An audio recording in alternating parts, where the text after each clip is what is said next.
할렐루야, 큰빛교회 성도 여러분, 한 주간도 평안히 지내셨습니까? 몇 주 전까지만 해도 겨울 날씨 같았는데 어느덧 이 봄 날씨를 그냥 건너뛰고 여름 온도가 찾아온 것 같습니다. 이렇게 계절이 바뀌고 있지만 여전히 저희들이 함께 예배당에서 모이지 못하고 있습니다. 여러분 계속해서 인내하시고 또 기도해 주시고요. 저희들이 하루속히 함께 만나서 얼굴을 대면하면서 예배 드릴 수 있는 그 시간이 오기를 간절히 기대하고 또 기다리고 있습니다. 그래도 다행히 이제 주차장에서 또 모일 수 있는 집회를 허락했기에 오늘 이제 공예배가 끝난 후에 2시 반에는 주차장에서 여러분들의 얼굴을 뵐 수 있을 것 같습니다. 반가운 모습으로 만나길 원하고요.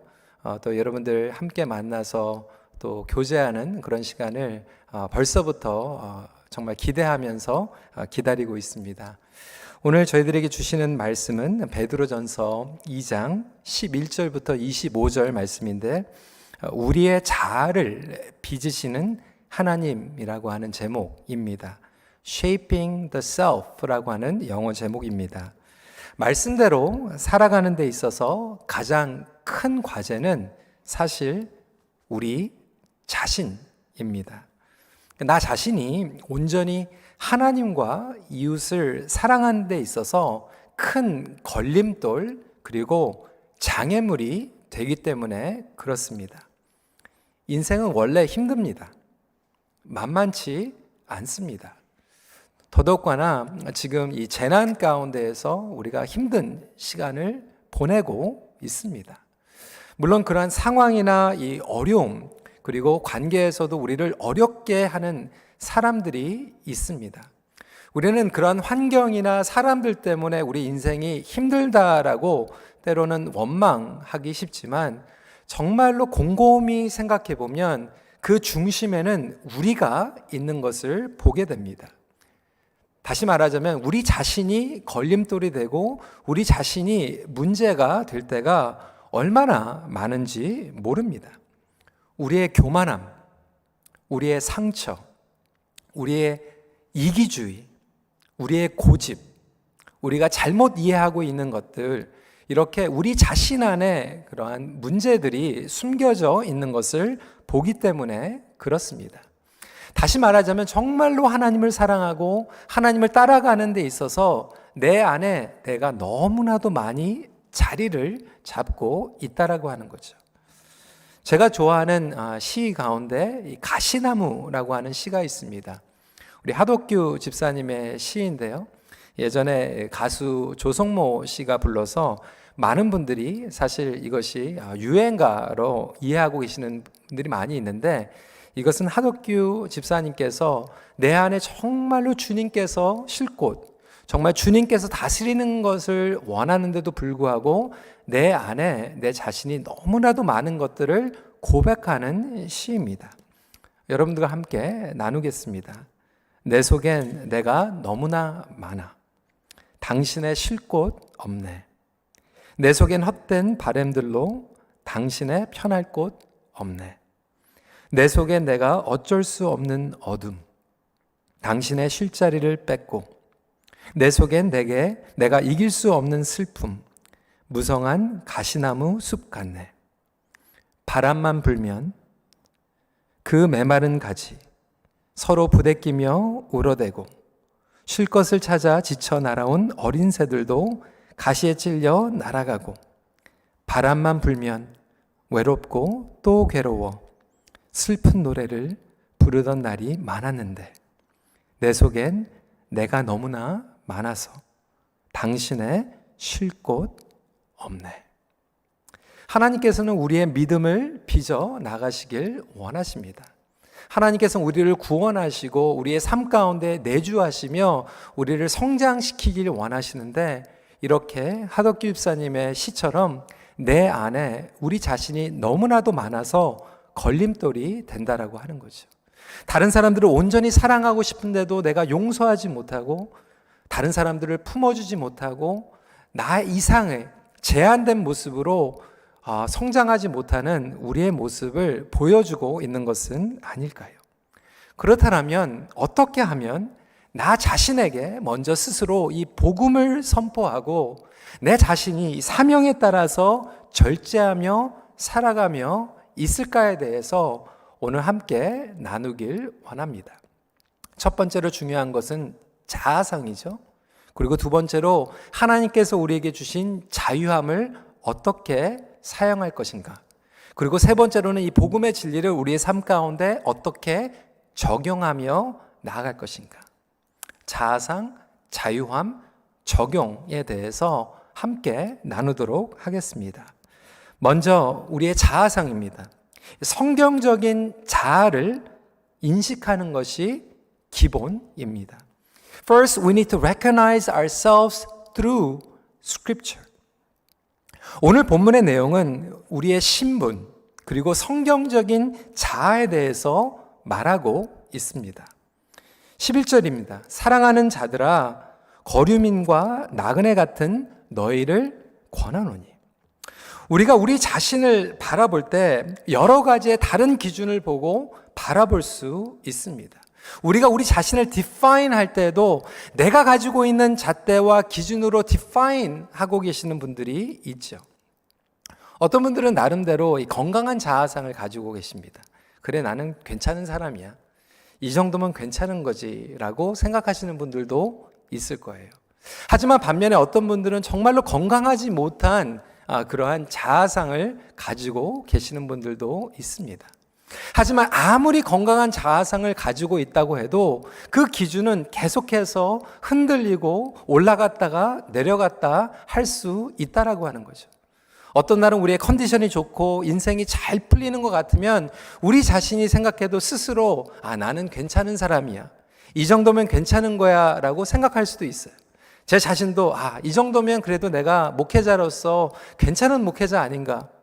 이 정도면 내가 좋은 아들은 아닌가. 좋은 남편, 좋은 아빠야 라고 생각할 수 있을 거예요.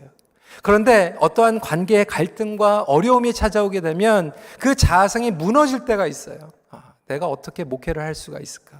정말로 나는 부적절한, 그리고 나는 정말로 부족한 그러한 사람 아닌가라는 생각을 하기도 합니다. 나는 안 좋은 아빠야. 안 좋은 남편이야. 나는 너무나도 부족해 라고 생각할 수 있다라고 하는 거죠. 그래서 내 자신이 잣대를 가지고 바라보는 나의 자아상은 계속해서 흔들릴 수밖에 없다라고 하는 거죠. 다른 사람들과 이 세상이 우리를 바라보는 자아상은 어떤가요? 여러분, 그것은 항상 조건적입니다. 다른 사람들에게 아무리 우리가 잘해준다고 해도 조금만 실수를 하면 다른 사람들은 우리를 공격할 수 있을 거예요. 불평할 수 있을 것입니다. 이 세상이 우리를 바라보는 그러한 가치관은 항상 조건적입니다. 직장에서도 우리가 프로핏을 많이 만들 때, 세일을 많이 할 때, 그리고 회사의 가치를 높여줄 때 우리의 자아상이 올라가겠지만 우리가 실수하거나 부족한 부분들이 보이기 시작하면 우리의 자아상은 흔들릴 수밖에 없다라고 하는 거죠. 그래서 내 자신이 바라보는 자아상도 아니고 세상과 이웃들이 바라보는 자아상도 아닌 베드로전서에서 이야기하고 있는 것은 하나님께서 바라보시는 자아상입니다. 그래서 성경에서는 과연 우리를 어떻게 바라보고 있는가? 성도 여러분, 하나님께서는 늘 저와 여러분들을 동일하게 바라보시는 줄 믿으시길 바랍니다. 그래서 오늘 이 말씀에서는 이 11절에 사랑하는 자들아, 영어로는 Beloved, you are loved by God. 하나님께서는 여러분을 사랑하고 있다라고 하는 것을 강조하고 있습니다. 이 자아상을 기초로 우리는 살아가고 있다라고 하는 거예요. 세상의 사랑은 조건적이고 내 자신이 나를 사랑하지 못할지라도 하나님께서는 여전히 우리를 조건 없이 사랑하시고 독생자 그리스도를 십자가에 죽이시기까지 우리를 아끼신다라고 하는 것을 강조하고 있는 것이죠. 그렇지만 사랑하는 자들아, 오늘 보니까 거류민과 나그네 신분을 가지고 살아간다라고 얘기하고 있습니다. 엑사일이라고 하는 거예요. 여러분, 이 나그네라고 하는 의미는 무엇입니까? 바로 이 땅이 우리의 영원한 집이 아니라고 하는 것을 강조하고 있는 것이죠. 여러분, 우리가 이 땅에 이민 온 게 아니에요. 방문 온 것도 아니에요. 나그네로 거쳐가고 있는 것입니다. 하나님의 백성으로서 하나님의 사명을 가지고 이곳에 잠시 머물려서 불러주신 그 신분이 있다라고 하는 것이죠. 우리가 나그네로 살아가다 보면 이 땅에서 고난을 만나게 됩니다. 어려움이 찾아올 수밖에 없습니다. 보통 사람들 같으면 사실 어려움이 찾아올 때 그들의 정체성이 흔들릴 수밖에 없습니다. 나는 과연 누구인가? 나는 어떠한 목적을 가지고 살아가는가? 나의 가치관과 나의 정체성이 흔들릴 수밖에 없는데, 베드로는 우리가 복음이 분명하고 하나님의 말씀이 분명하다라면 그 신분은 오히려 흔들리는 것이 아니라 더 확실하게 드러내줘야 된다고 하는 것이죠. 하나님의 사랑받는 자녀들로서, 그리고 거류민과 나그네로서 그 신분이 더욱더 분명하게 두드러지게 나타난다라고 이야기하고 있습니다. 그럴 때 고난과 어려움 가운데에서 분명한 자세를 가지고 살아가게 됩니다. 두 가지에 대해서 계속해서 강조하고 있어요. 더러운 것을 버리고 선한 것을 추구하는 자세로 살아가게 됩니다. 영어로 얘기하면 베드로가 우리에게는 distinct identity를 가지고 있다라고 설명하고 있고, 그 distinct identity를 가지고 있는 사람은 distinct lifestyle을 가지고 살아간다라고 이야기하고 있습니다. 12절 말씀 같이 한번 읽어볼까요? 시작. 너희가 이방인 중에서 행실을 선하게 가져 너희를 악행한다고 비방하는 자들로 하여금 너희 선한 일을 보고 오시는 날에 하나님께 영광을 돌리게 하려 함이라. 그렇습니다. 구별된 자는 구별된 삶으로 반드시 연결되게 되어 있습니다. 여러분, 세상을 살아가면서 억울함을 경험할 때가 많이 있지 않습니까? 근데 베드로는 오히려 성도들에게 그것이 당연하다라고 얘기하고 있는 거예요. 억울한 일을 당하는 것은 세상에서 당연하다. 우리가 정말로 복음 가운데에서 선한 영향력을 끼치며 말씀대로 순종하며 살아가다 보면 오히려 억울하고 세상이 우리를 조롱하고 비방할 때가 많이 있다라고 하는 거예요. 그런데 많은 성도들은 이럴 때 이 신분에 그리고 정체성이 흔들립니다. 아니, 내가 좋은 일을 하려고 하는데, 말씀대로 살려고 하는데 왜 나에게 어려움이 찾아옵니까? 하나님 저를 버리신 거 아닙니까? 하나님 살아계십니까? 우리는 오히려 하나님의 존재성을 의심하고 하나님께서 우리를 사랑하시는가 정체성이 흔들릴까 많이 있는데, 베드로 사도는 오히려 그것이 잘못된 생각이라고 얘기하고 있어요. 말씀대로 살아가면, 하나님의 자녀면 오히려 고난이 찾아오는 것이 마땅하다라고 설명하고 있습니다. 왜 그렇습니까? 이 세상은 말씀대로 살아가는 것을 원치 않기 때문에 그래요. 그럴 때 우리는 하나님을 의심하고 우리의 정체성을 의심하는 것이 아니라 오히려 그 가운데에서 하나님께서 우리를 사랑하시는구나, 그리고 하나님께서 나에게 이 땅에 미션을 주셨구나라고 하는 것을 다시 한번 되새기기를 원하십니다. 여러분, 19절 말씀입니다. 부당하게 고난을 받아도 하나님을 생각함으로 슬픔을 참으면 이는 아름다우나. 여러분, 어두운 세상에서 빛을 비추고 살아가려고 할 때 모든 사람들이 다 좋아하고 고마워하고 칭찬하고 그러면 얼마나 좋겠어요. 여러분, 인생은 그렇지 않습니다. 심지어는 여러분 가정에서도 마찬가지 아닙니까? 어머니, 아버지가 정말로 자녀들을 사랑하고요, 아낌없이 베풉니다. 사랑해 줍니다. 섬겨줍니다. 정말로 좋은 것들로, 좋은 길로 인도해 주려고 어머니, 아버지들이 얼마나 그렇게 기도하고 노력합니까? 근데 자녀들이 그걸 다 고마워하나요? 그러면 얼마나 좋겠어요. 아이들이 막 일어나가지고, 우리 아버지, 우리 어머니 정말로 감사하다, 정말로 그게 눈에 보이고 감사하고 그렇게 살아가면 얼마나 좋을까요? 여러분, 그렇지 않아요. 불평할 때 많이 있고요, 10가지 잘해주면 왜 20가지 해주지 않냐고 불평할 때가 얼마나 많은지 몰라요. 교회도 마찬가지입니다. 믿음의 공동체 가운데서도 마찬가지예요. 우리가 정말로 하나님을 섬기고 서로를 섬기려고 하지만 오히려 우리의 의도를 왜곡하고 폄하하거나 불평하거나 공격하는 사람들이 얼마나 많은지 몰라요. 때로는 그때마다 우리의 자존심이 상하고 막 존재감이 흔들리기도 합니다. 저도 그러한 일들을 목회를 하면서 많이 경험했어요. 순수한 목적으로 하나님께서 불러주셨으니까 하나님을 섬기는 게 너무나도 행복하니까 교회에 와가지고 성도들을 섬기죠. 근데 성도들을 정말로 사랑하고 섬기는데 어떤 분들은 그냥 마음에 안 드는 거예요. 그냥 싫어하는 거예요. 불평하시는 거예요. 저는 처음에 그게 얼마나 힘들었는지 몰라요. 왜 나를 싫어할까? 내가 뭐 그렇게 잘못했나? 물론 우리가 실수를 합니다. 저도 실수를 너무나도 많이 합니다. 근데 제가 일어나가지고 오늘 교회 가가지고 누구 못 살게 굴어야지, 누구 상처 줘야지, 그런 자세로 나와서 목회를 하지는 않습니다. 실수를 하는 것뿐이에요. 그럼에도 불구하고 그것을 오해하고 막 싫어하고 불평하고 하면 제 마음 가운데 굉장히 안타까움이 찾아올 때가 있다라고 하는 거죠. 여러분들은 그런 경험을 해보지 않으셨습니까? 정말로 좋은 의도로 섬기고 싶은데 다른 사람들이 그걸 오해를 하는 거예요. 싫어하는 거예요. 불평하는 거예요. 그런데 하나님께서는 오히려 이런 것들이 당연하다라고 말씀하고 계십니다. 예수님은 죄가 없으셨던 분이에요. 여러분, 우리는 죄가 많이 있습니다. 근데 예수님은 죄가 없으신데도 불구하고 사람들이 불평했어요. 우리는 실수가 많이 있지만 예수님은 실수가 없으신 분이었어요. 그럼에도 사람들은 예수님을 십자가에 못 박아야 된다라고 외쳤습니다. 여러분, 우리의 마음 가운데 교만함이 있어요. 미움이 있어요. 시기 등 정말로 이 죄의 쓰레기가 우리의 영혼 가운데 자리 잡고 있어요. 근데 예수님은 정말로 100% 피오하신 분이었어요. 악한 것이 없으셨어요. 선한 걸로 충만하신 분이었어요. 그럼에도 불구하고 이 세상은 예수님을 싫어했습니다.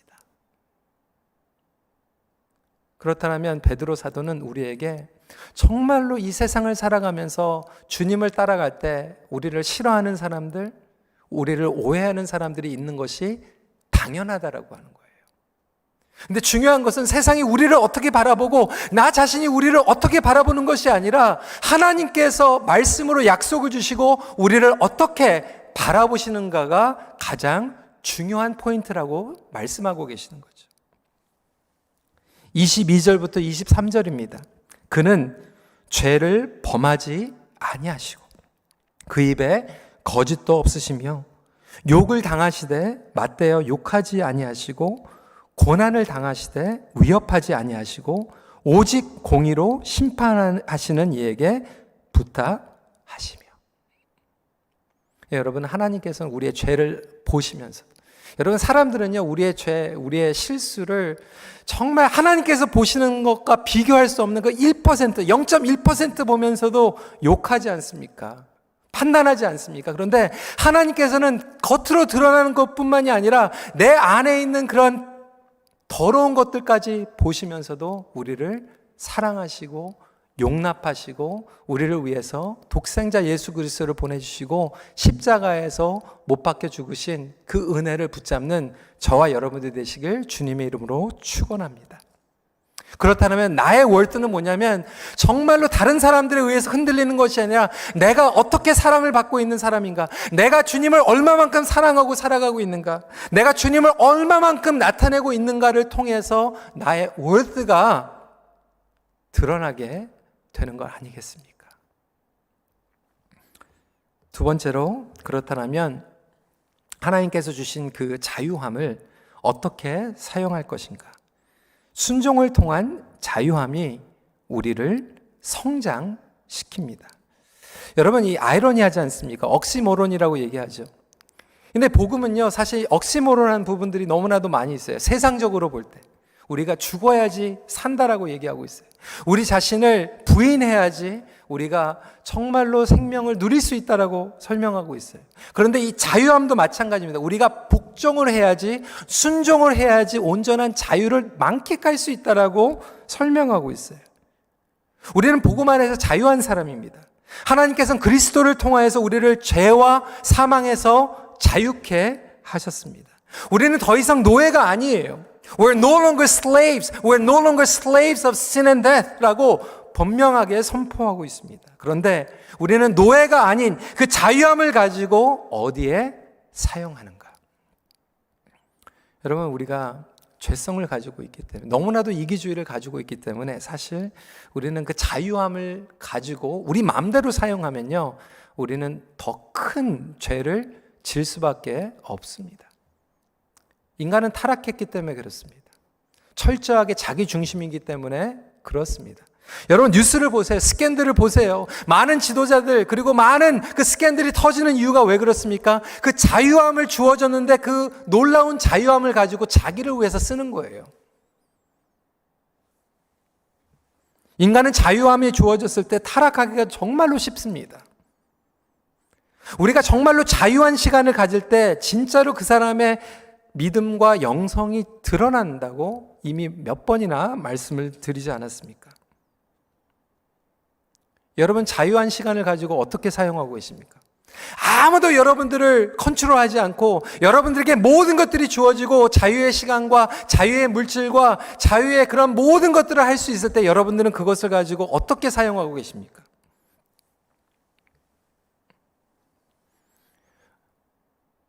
우린 순종이라고 하는 얘기를 싫어합니다. 왜 그럴까요? 이 순종이라고 하는 것은 정말로 성경적인 건강한 자아상을 가지고 있을 때 순종할 수 있어요. 어떤 분들은 치유받지 못한 그 과거의 상처, 그리고 예전에 억눌려 가지고 통제 가운데 살아계셨던 분들은 자유함을 드려도 그 자유함을 가지고 어떻게 사용할지 모릅니다.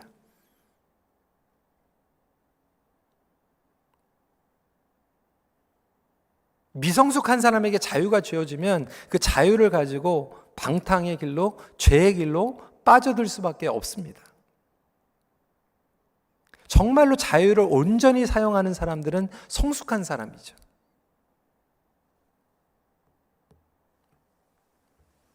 여러분, 자유한 시간에 무엇을 하고 살아가십니까? 정말로 여러분들이 갈망하는 것은 무엇입니까? 근데 구약에 보면요, 종 가운데에서도 제도가 주어졌어요. 정말로 주인을 좋아하고 존경하면 평생 주인을 종으로 섬길 수 있는 제도를 하나님께서 허락해 주셨어요. 아니, 이해가 안 될 수 있어요. 아니, 종의 노예 신분에서 우리가 자유할 수 있는데 왜 끝까지 그 종을 섬기는가? 그만큼 그 종이 그 주인을 존경하고 사랑하고 신뢰하게 되면 자기의 자신을 맡길 수 있다라고 해요. 순종하는 자리로 나갈 수 있다라고 하는 거죠. 근데 하물며 여러분, 우리가 사람을 존경해도 그렇게 신뢰하며 나아가게 되는데 하나님께서 저와 여러분들을 사랑하시고 우리가 그 하나님의 은혜와 하나님의 보호하심과 공급하심을 경험했다라고 한다면 우리는 정말로 그 자유함을 가지고 하나님 앞에 순종하지 않겠습니까? 하나님께서는 한 번도 우리를 실망시켜 주시지 않고 하나님은 한 번도 우리를 버리시지 않고 하나님께서는 한 번도 우리에게 해코지 하시는 분이 아니신데 정말로 하나님의 그 온전하시고 선하신 그 뜻을 이해하면 이해할수록 우리는 우리의 자유함을 하나님 앞에 맡기게 되고 하나님 앞에 순종하게 된다라고 하는 것이죠. 그러한 관점에서 16절은 이렇게 얘기하고 있습니다.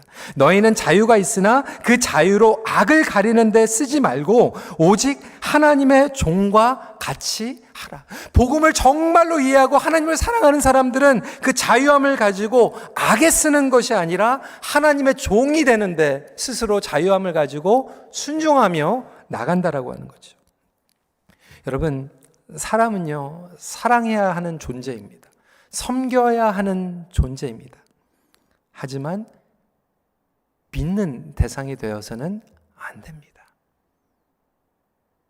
물론 신뢰가 기초가 되는 것은 중요한 것이겠지만 하나님을 믿는 것 같이, 하나님을 의지하는 것 같이 사람을 의지해서는 안 됩니다. 여러분, 저는 제 자신을 사랑해야 합니다. 하지만 저는 제 자신을 믿어서는 안 됩니다.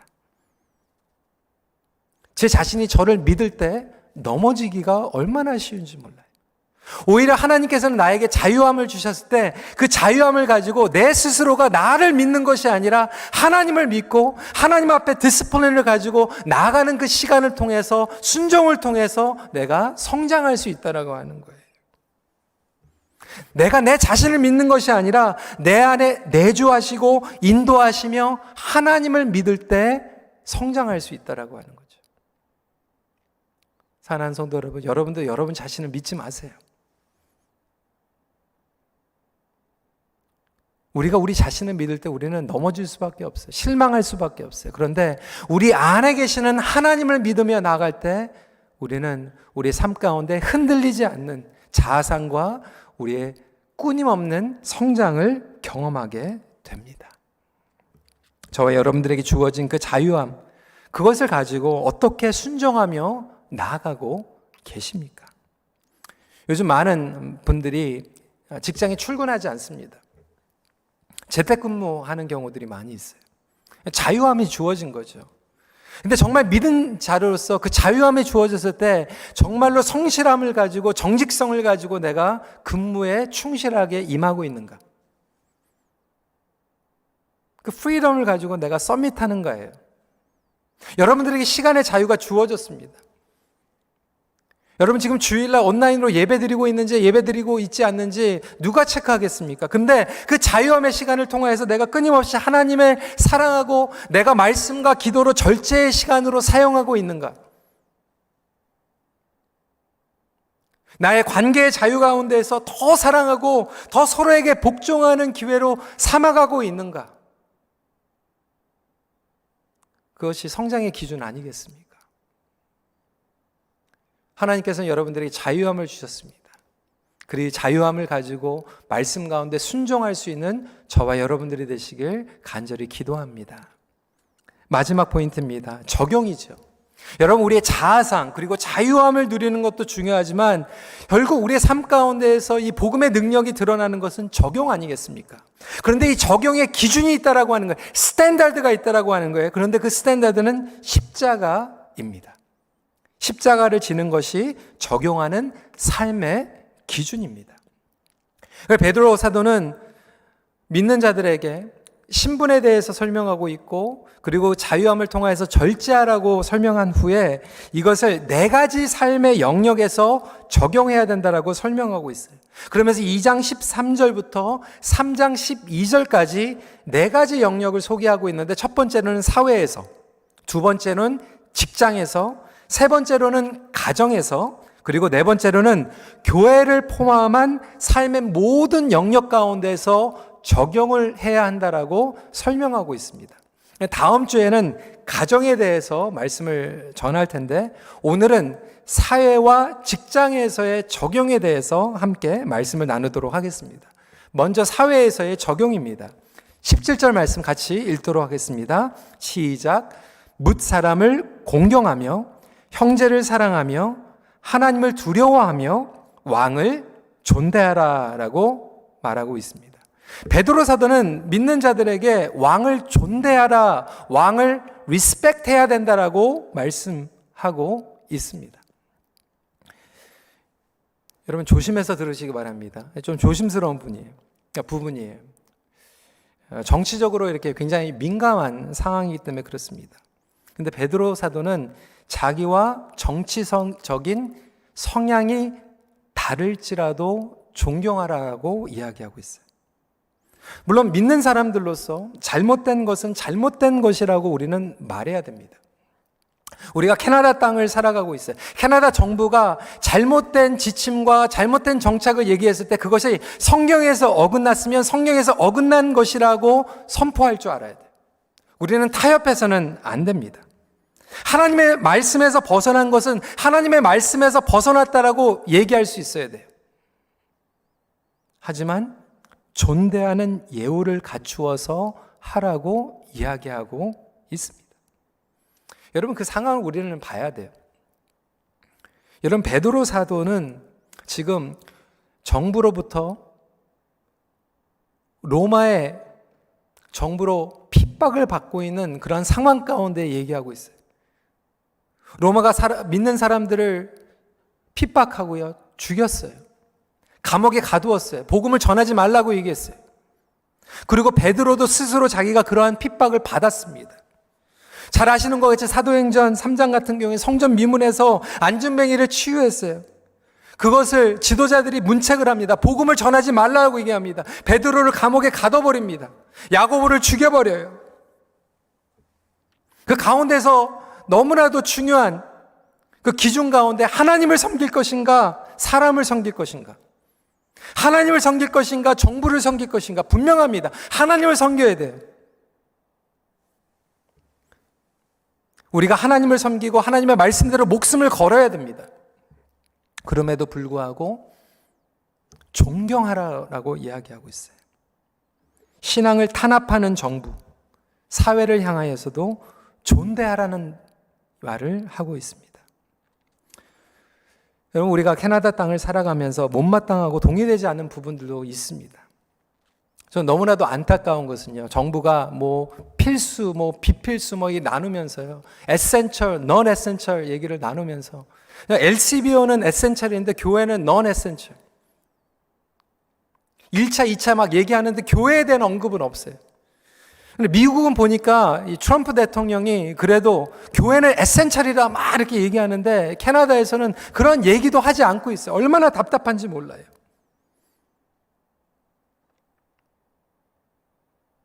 한국에서도 그러한 일들이 많이 일어났죠. 막 식당, 유흥가는 다 열어두면서 교회는 못하게 하는 게 아니냐.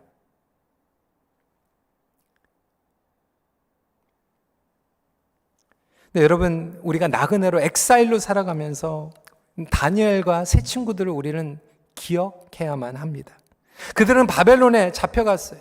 정말 말씀과 어긋나는 정책을 펴나갈 때 그들은 타협하지 않았어요. 양보하지 않았어요. 신앙을 지켰어요. 여전히 예루살렘의 성전을 향해서 기도했어요. 우상에게 숭배하지 않았어요. 하나님 앞에 예배를 드렸어요. 하지만 왕을 존중하면서 신앙을 지켰다라고 하는 거예요. 여러분, 이 땅에서 온전한 지도자는 없습니다. 이스라엘에 온전한 왕이 없었던 것 같이, 심지어는 하나님의 마음에 합당한 다윗까지도 온전하지 못했어요. 그래서 우리는 사회를 살아가면서 이 땅의 왕에게 기대를 갖는 것이 아닙니다. 이 세상의 왕은 정말로 세워졌다가도 추락할 수밖에 없는 존재예요. 인간은 죄인이라서 금세 부패해지고 권력을 남용하고 폭력하고 가능하면 독재까지도 하는 것이 인간입니다. 그래서 우리는 이 땅에 소망을 두지 않는 나그네로 살아가야 한다라고 하는 것은 우리의 영원하신 왕은 예수 그리스도라고 하는 것을 선포하며 살아가는 것입니다. 그래서 이 땅의 왕을 존중한다는 얘기는 뭐냐면 동의하는 것이 아니라 이 땅의 왕들을 위해서 기도하라는 얘기예요. 끊임없이 기도하라는 거예요. 동시에 나라를 위해서, 지도자들을 위해서 마음을 다해서 하나님 앞에 간절한 마음으로 기도하는 마음들이 저와 여러분들에게 있는가? 그 기준이 무엇입니까? 나의 정치적인 성향이 기준이 되는 게 아니에요. 그 기준은 십자가라고 설명하고 있는 거예요. 나의 자아가 기준이 되면 우리는 지나친 기대를 하거나 지나친 실망 가운데 분노를 하게 돼요. 내가 특정한 것에 기대를 하거나 분노를 하는 그 자체는 이미 내 안에 잣대가 무너졌다라는 거예요. 복음 중심의 균형이, 밸런스가 깨졌다라고 하는 거예요. 베드로 사도는 그 기준 자체가 어느 정부가 아니라 내 안에 살아계신 예수 그리스도, 십자가가 기준이 될 때 우리는 흔들리지 않고 하나님의 말씀 가운데 살아가게 됩니다. 이 땅에서 죄로 인하여 오는 불공평함, 부정부패와 싸워야 하지만 언제나 그로 인하여 타락이 올 수밖에 없다라고 하는 것을 영적으로 인정하고 깨어 있어서 기도해야 한다라고 하는 것이죠. 사랑하는 성도 여러분, 십자가가 기준이 되는 사회의 적용의 삶을 살아갈 수 있기를 다시 한번 간곡히 부탁을 드립니다. 예수 그리스도께서는 억울함 가운데서도 십자가를 감당하시고 그 중심이 흔들리지 않으셨습니다. 직장에서도 마찬가지예요. 18절 말씀 같이 읽어볼까요? 시작. 사환들아 범사에 두려워함으로 주인들에게 순종하되 선하고 관용하는 자들에게만 아니라 또한 까다로운 자들에게도 그리하라. 우리가 직장 생활을 하면서 내 마음에 들고 나를 인정하는 버스가 있을 수도 있어요. 그런 회사도 있습니다. 그런데 반면에 우리를 통제하고 억압하고 정말 우리에게 불공평하게 인정하지 않는 그러한 매니저나 상사들도 많이 있다라고 하는 거예요. 아니, 더 많을 거예요. 그러한 시스템 가운데에서 직장 생활을 하는 분들이 얼마나 많은지 몰라요. 학교에서도요, 우리가 믿는 사람들이기 때문에 우습게 여기고 막 정죄하는 교수들도 많이 있습니다. 폄하하는 교수들 많이 있어요. 그런데 그러한 시스템 가운데에서도 하나님께서는 우리를 끊임없이 빚어가시겠다라고 하는 거예요. 좋은 상사가 있든지 안 좋은 상사가 있든지 상관이 없이 하나님께서 우리를 그것을 통하여서 빚어가고 계시다라고 하는 거죠. 직장에서 어려운 일이 있을 때, 불공평한 일이 주어졌을 때 하나님께서는 과연 우리를 어떻게 빚어가시는가? 우리의 마음과 믿음을 빚어가시죠. 우리의 동기를 빚어가시는 거죠. 우리가 실수했을 때 어려운 일을 경할 때가 있어요. 하지만 때로는 우리가 실수하지 않고 열심히 했는데도 어려움을 당할 때가 있지 않습니까? 그런데 오늘 베드로 사도는 우리에게 이렇게 얘기하고 있어요. 우리가 정말로 잘못하고 실수했으면 그것을 통하여서 배우라는 거예요. 인정하라는 거예요. 그리고 성장하면 되는 거예요. 그런데 억울하게 우리가 어려움을 당했을지라도 이상하게 여기는 것이 아니라 예수 그리스도의 십자가를 바라보라는 거죠. 부당하게 억울함을 경험해도 당연한 것이고, 정말로 부족하고 잘못된 것이 있으면 그것을 통하여서 뉘우치고 수정하고 극복하며 성장하면 얼마나 감사한 일입니까? 우리는 과연 직장에서 우리의 동료와 상사를 위해서 얼마만큼 기도하고 있는가? 단순히 페이체크를 받기 위해서 정말 억울해도 그냥 견뎌야지, 그것이 아니라 하나님의 영광을 드러내기 위해서 억울해도 감당할 수 있는 저와 여러분들이 되시길 주님의 이름으로 축원합니다. 24절부터 25절 말씀입니다. 친히 나무에 달려 그 몸으로 우리의 죄를 담당하셨으니 이는 우리로 죄에 대하여 죽고 의에 대하여 살게 하려 하심이라. 그가 채찍에 맞음으로 너희는 나음을 얻었나니 너희가 전에는 양과 같이 길을 잃었더니 이제는 너희 영혼의 목자와 감독 되신 이에게 돌아왔느니라. 여러분, 이 세상은 어렵습니다. 혼동의 세상입니다. 어두움의 세상입니다. 그런데 길을 잃어버렸을 때 정말 내가 어떠한 사람인가, 나의 존재감과 나의 정체성이 흔들릴 때, 그리고 어려움이 찾아올 때 그 혼란 가운데서 우리에게 정확한 표준, 스탠다드가 있는데 그 스탠다드의 해답은 십자가입니다. 십자가를 감당하신 예수 그리스도께서 우리의 목자 되시고 우리의 감독자 되신다. 쉽게 표현을 하자면 우리의 코치 되신다는 거예요. 우리의 코치. 예수님께서 코칭하시고 예수님께서 우리를 멘토하십니다. 예수님께서 우리를 이끌어가고 계세요. 그래서 이 정부 그리고 직장에서 이 흔들리고 정말로 혼동스러울 때 우리의 기준은 십자가가 됨으로 말미암아 과연 나는 나 자신을 부인하고 예수 그리스도의 생명을 전하고 있는가가 표준이 될 때 우리는 복음을 온전히 적용할 수 있는 삶을 살아가게 됩니다. 여러분, 이 세상을 살아가면서 불공평합니까? 어렵습니까? 혼란스럽습니까? 그 시간을 통해서도 하나님께서는 우리를 빚어 나가고 계십니다.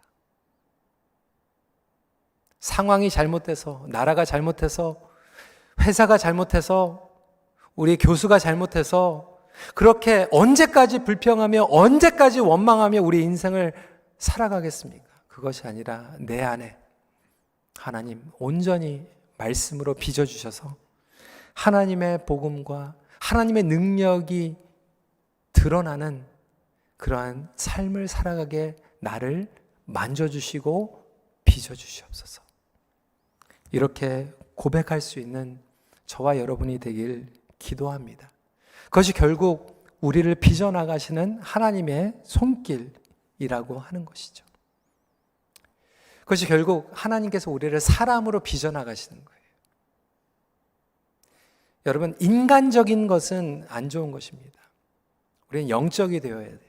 그런데 사람이 된다라고 하는 것은 하나님의 의도로 돌아간다라고 하는 거예요. 하나님께서 우리를 하나님의 형상으로 사람으로 만들어 주셨어요.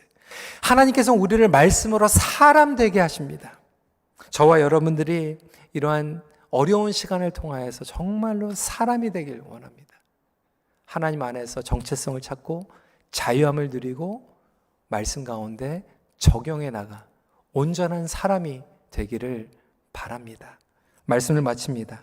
날마다 주님을 따라갈 때 우리 자신을 빚어주시는 은혜를 경험하십시오.